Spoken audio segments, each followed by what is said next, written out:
اگر اچار خراب ہونے لگے تو اس میں لیموں کا رس یا سرکہ شامل کرنے سے اچار خراب نہیں ہوتا۔ انڈوں کو محفوظ رکھنے کے لیے اگر انہیں پسے ہوئے نمک میں رکھ دیا جائے تو یہ زیادہ عرصے تک محفوظ رہ سکیں گے۔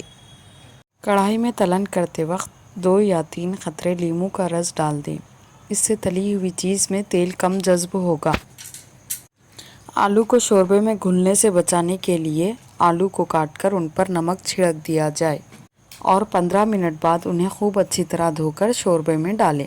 اگر آپ کے کچن میں سنک کی نالی بند ہو گئی ہے تو گرم پانی میں کپڑے دھونے کا سوڈا شامل کر کے سنک میں ڈال دیں، اس سے سنک کی نالی بالکل صاف ہو جائے گی۔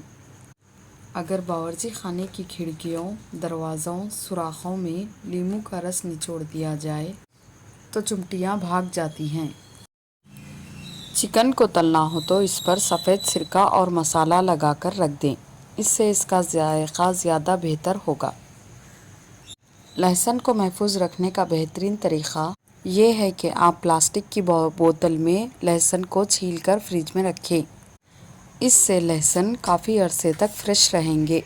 فریج میں رکھی ہوئی مرغی نکال کر اس پر 1 لیموں کا رس نچوڑ کر رکھ دیں، اس طرح سے مرغی کی بو ختم ہو جائے گی۔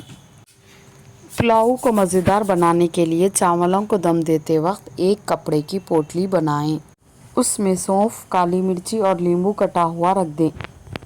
اس پوٹلی کو چاولوں میں ڈال دیں، اس سے پلاؤ میں بہترین قسم کی خوشبو آئے گی۔